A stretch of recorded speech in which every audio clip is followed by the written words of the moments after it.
की इकोनॉमी की जो नींव है और जो बैकबोन है, वो दोनों ही भारत की एमएसएमईज है।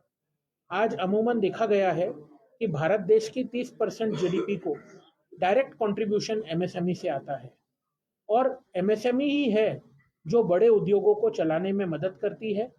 उन्हें टाइम पे जो मटेरियल, सामान, फैसिलिटी, सर्विसेज चाहिए उसे प्रोवाइड करती है। और एमएसएमई ही हैं जो सशक्त भारत, समृद्ध भारत और विकसित भारत 2047 का सपना पूरा करने वाली है। और सर, झारखंड का कितना बड़ा योगदान है एमएसएमई में? आज जो झारखंड में 7 लाख से अधिक एमएसएमई है, वो भारत की जीडीपी को 8% योगदान ऑलरेडी प्रदान कर रही है। पर मेरी यहाँ के व्यापारियों से ये गुजारिश है कि आप अपने चार्टर्ड अकाउंटेंट्स, अपने अकाउंटेंट, अपने कंपनी सेक्रेटरी से डिस्कस करिए, और यदि आप भी एमएसएमई के दायरे में आते हैं तो ई उद्यम सर्टिफिकेट जो एमएसएमई का होता है उसके अंतर्गत रजिस्टर कराइए। उसमें आपका खर्चा कुछ भी नहीं है, ये मेरी गारंटी है। उसमें आपका फायदा ही फायदा है। ज़्यादा एमएसएमईज बढ़ेगी, ज़्यादा सशक्त भारत होगा, क्योंकि ज़्यादा फायदा लोगों को होगा, ज़्यादा सुविधाएं होगी। यहाँ की राज्य सरकार ने भी नए एमएसएमईओ के लिए कई छूट प्रदान की है, वो छूट का फायदा आप ले सकेंगे। और इसका जब दायरा बढ़ जाएगा तो लोगों को नेचुरली है कि फायदा होगा ही होगा। सर, अगर एमएसएमई में झारखंड के लोग कुछ जानकारी हासिल करना चाहते हैं या कोई प्रॉब्लम है उससे हटना चाहते हैं, तो आपसे कैसे संपर्क करेंगे?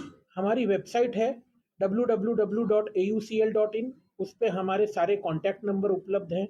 उस पर हमारे एक कॉन्टैक्ट फॉर्म भी दिया गया है, उसके माध्यम से अपनी समस्या उसमें लिखी जा सकती है और हमें संपर्क किया जा सकता है। हम अवश्य प्रयास करेंगे कि हमारी क्षमता अनुसार उस सवाल का या उस समस्या का हम निवारण करने में एक महत्वपूर्ण भागीदार बने। टेलीफोनिक भी बात हो सकता है? बिल्कुल, टेलीफोनिक बात भी हो सकती है। यदि कोई ऐसी आवश्यक समस्या है जिसका त्वरित निवारण आवश्यक है और जिसमें व्यक्ति रुक नहीं सकता है, क्योंकि हमने ऐसे भी केस देखे हैं जहां कल व्यक्ति के घर का, मकान का, दुकान का पोजीशन जाने वाला है और उसे अब पता चला है, तो वो हमें टेलीफोन के माध्यम से भी संपर्क कर सकता है। 15 साल के अंदर में क्या बदलाव नजर आए एमएसएमई में?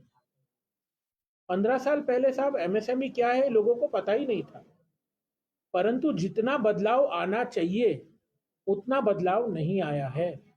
बदलाव की और भी आवश्यकता है, बदलाव में गति आने की आवश्यकता है। तो मेरा ये मानना है कि जागरूकता ही एक ऐसा हथियार है जो इस बीमारी से हमें दूर कर सकता है। और विकसित भारत 2047 का संकल्प अगर हमें साकार करना है, 5 ट्रिलियन इकोनॉमी का सपना हमें साकार करना है, तो एमएसएमई के बिना तो ये संभव ही नहीं है। आने वाले 5 सालों में ये 7 लाख एमएसएमई जो झारखंड की है वो 70 लाख के ऊपर आंकड़ा जाना चाहिए, ऐसी मेरी आशा और अपेक्षा है।